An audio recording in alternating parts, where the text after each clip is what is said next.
Estamos aí hoje, né? Gama e o Direito. No caso, o Gama sou eu. Meu nome é Pablo Gama, eu sou advogado. Estamos começando o canal. Vai tratar de assuntos jurídicos, né? Direito, principalmente direito brasileiro. Antes de falar, né, de algum caso e tal, eu vou dar uma introdução, né, sobre o direito. A gente vai falar sobre o que abrange o direito, né? O direito, ele abrange desde o nascimento da pessoa até a sua morte. Então, vai abranger o casamento, o divórcio, a viuvez, a herança, né? Você compra alguma coisa, isso é um ato jurídico, né? Tem um contrato ali. Pode ser um contrato verbal, né? Você fala, ó, você me vende alguma coisa, aí outra pessoa fala, eu vendo. Aí você dá um dinheiro, né? Combinado ali que a outra pessoa concorde, é um contrato, né? Um contrato verbal, pessoas estão negociando, isso aí é um ato jurídico. Então, eu vou estar comentando, né? A gente vai ter uma equipe aí por trás, então alguns dias podem ser que não sejam necessariamente eu a estar falando. Eu vou tentar, né, manter uma linguagem aí, por vezes formal, por vezes informal, né, como a linguagem oral, ela é mais coloquial, né, então a gente não precisa ficar preso à parte técnica jurídica, a gente pode estar falando aí de outras coisas aí, né, de outras formas, né, para estar mais acessível o conteúdo, porque o intuito do canal, né, ele é educativo e principalmente, né, trazer para as pessoas que não são do direito também o conhecimento, principalmente, né, o conhecimento é muito importante. Muitas pessoas, né, não sabem o que é insalubridade, o que é adicional de insalubridade, ficam na dúvida, né? Ah, eu engravidei, eu tenho direito à licença, não tenho direito à licença. Então a gente vai estar comentando alguns casos aí para poder esclarecer a situação do dia a dia mesmo, né? Que é o que a gente quer, que as pessoas adquiram conhecimento para buscar pelo seu direito, né? É claro que muitas vezes para isso elas precisam de um advogado. Então, né? A pessoa tem certos limites de como ela pode lutar pelos próprios direitos, mas de forma ali como um parceiro, né, vai ter o advogado trabalhando junto ali, tá? Muitas vezes, claro que o advogado vai assumir praticamente todo o trabalho e a parte ali vai estar sendo representada por esse advogado. O nosso primeiro tópico de hoje vai ser sobre os profissionais do direito, né? É importante saber, né, quando você tem um problema, a quem que você pode recorrer. Então eu vou estar falando aí, né, dos principais profissionais, né, que trabalham no direito.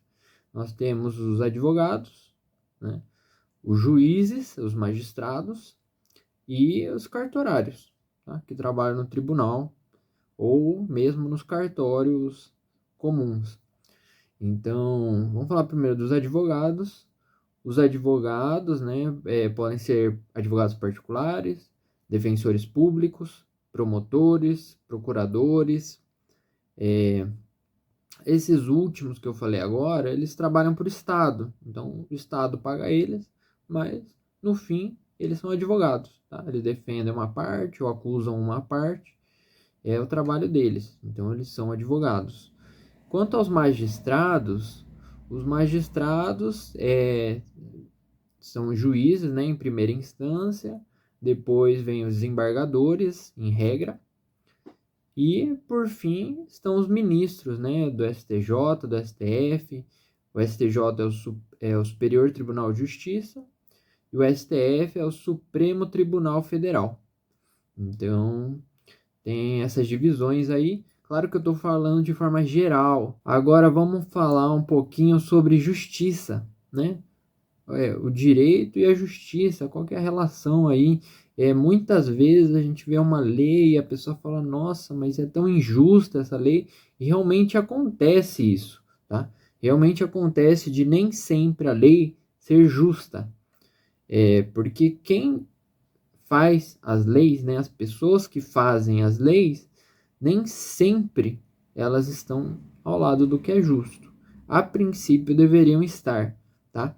E de igual maneira, essas leis, né, como elas são feitas por homens, quando eu falo homens, eu estou falando nos seres humanos no geral. Então, quando esses homens aí fazem as leis, o homem é imperfeito e logo ele também faz leis imperfeitas, tá? Não tem como o homem, quando ele está fazendo a lei, ele prevê todas as situações que podem acontecer, tá? Por isso que o judiciário surge para auxiliar, para complementar, tá? Essa parte legislativa. Não que o judiciário faça leis, tá? Não é isso que eu estou falando. Isso não é função do poder judiciário. Inclusive, logo eu vou estar falando aí do poder judiciário e dos outros dois poderes, tá? Então, o judiciário, ele auxilia a interpretar as leis. Muitas vezes a lei, ela fala algo preto no branco e a situação que ocorre é cinza. Então, precisa ter o judiciário para auxiliar a interpretação desse caso cinza, né? Porque o cinza é o meio termo, é o que está entre o branco e o preto, né? Entre as cores branca e a cor preta. E agora vamos falar um pouquinho sobre os poderes do Estado, né? O Estado aí, ele tem 3 poderes, né? O Estado Democrático Brasileiro, né, denominado como República Federativa do Brasil, tem 3 poderes, né? 3 poderes aí de organização, de administração, né? De forma a administrar, não estou falando da administração direta e indireta, tá? Mas estou falando de uma administração de forma geral. Então, tem 3 poderes ali, que são o judiciário, o legislativo e o executivo, tá? Tem esses 3 poderes aí. Esses 3 poderes, né, organizam a sociedade. O legislativo, basicamente, ele faz as leis, né, redige, edita as leis. Então, quando você lê uma lei, é porque houve uma pessoa ali, um representante do povo, foi lá e fez aquela lei. Tem o executivo, ele teoricamente executaria as leis, né?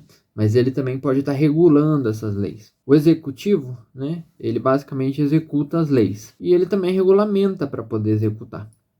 Então, por exemplo, quando uma lei prevê a prisão, cabe ao executivo, né, regulamentar como que vai ocorrer essa prisão. Então, o executivo, muitas vezes ele pode ter secretarias, né?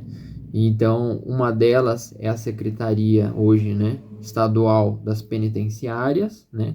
É conhecida como SAP. E tem o judiciário aí, né? O judiciário, quando uma lei muitas vezes não é respeitada, você pode recorrer ao poder judiciário para que essa lei seja cumprida. Então, por exemplo, você sofreu um assalto e você gostaria de reaver o dinheiro ao qual você foi assaltado, né? O assalto em si não existe no direito esse termo, tá? Mas estou falando de forma mais informal. Então, o assalto, no caso, pode ser o roubo ou o furto, né? Um dos dois. Quando você é vítima de um desses crimes, você pode, né, ter levado algum bem seu, né? Você vai ter algum bem levado seu. No legislativo é interessante a gente comentar que tem 3 esferas, né? A esfera federal, estadual, nos 3 poderes, tá? Tem esfera federal, estadual e municipal. No poder legislativo, então, nós temos na esfera federal, nós temos o Congresso Federal.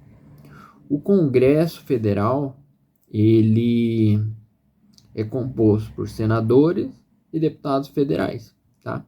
Tem muitos deputados federais que a gente conhece, né? Que são pessoas famosas. Então, temos o comediante Tiririca, temos o cantor Sérgio Reis, temos o futebolista Romário, Temos o futebolista, o Mário, no caso, é senador, ou foi senador, tá? Depende da época que você estiver vendo esse vídeo. Temos o ator Marcos Frota, tá? Deputado federal. Temos o bacharel em Direito, então ele fez Direito, mas não prestou a prova da OAB, até onde eu tenho conhecimento, né? O Celso Russomano, deputado federal. Então, tem muitas pessoas célebres, né, que estão no poder legislativo. Claro que não é, né, teoricamente, quem está no poder legislativo deveria conhecer não só o povo, mas também das leis, para poder saber como fazê-las da melhor forma para poder melhorar a sociedade, né?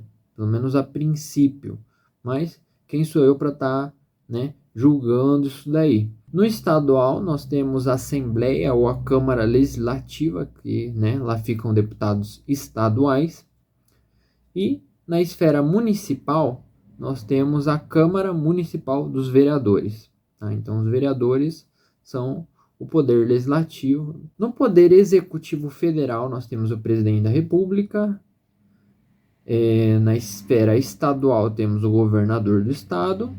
E na esfera municipal, nós temos o prefeito de cada cidade. Uma curiosidade interessante, né, é que algumas pessoas confundem a prefeitura com o município. A prefeitura ou paço municipal, né, paço significa palácio. Então, o prédio físico onde fica a prefeitura, onde fica o prefeito e por vezes os seus secretários, é o local físico. O município não necessariamente é o espaço do município, mas sim a pessoa jurídica, ou seja, como se fosse uma empresa, tá? Só que uma empresa pública, tá? Não é uma empresa pública, tá? Mas eu tô falando dessa forma para ficar mais simples de entender. Então, o município é uma pessoa jurídica, né, de direito público, diferente do prédio da prefeitura. Então, às vezes você fala, mas eu processei a prefeitura, doutor, tal. Você não processou a prefeitura, você processou o município. Então, município de São Paulo, município de Curitiba, município de Campinas. Então, né, essa relação é com o município. Tá? Então, hoje trouxemos aí, né, uma introdução, né, uma parte de vocabulário aí também, para poder exemplificar o que o direito engloba de forma geral, tá? E conforme forem avançando os vídeos, a gente vai trazendo mais informações e também estudando alguns casos, né, analisando. Eu vou tentar colocar uma linguagem mais do dia a dia aí, né? Talvez as pessoas falem, o doutor tá falando muito complicado, tal, né? Fala aí se é poggers, se é noggers, né? Então, o direito por si só, ele é relativo. Então, cada um tem a sua opinião, né? Cada um quer falar sobre uma coisa diferente ou não, você prefere ouvir, né? Cada um tem o seu jeitinho. Então, hoje a gente comentou um pouquinho do que engloba o direito e do que a gente vai estar trabalhando daqui para frente, tá bom? Muito obrigado aí e a gente se vê no próximo vídeo. Não esqueçam de comentar, né? Se tiverem alguma curiosidade do direito, tal, para contar, alguma coisa que aconteceu com você, um caso, queira comentar, deixa aí nos comentários, deixa seu like, né? Por que eu vou falar curtida, né? Deixa seu like, não deixa dislike não, hein? Tá? E é isso aí, tá bom? Muito obrigado, valeu e até a próxima. Tchau, tchau.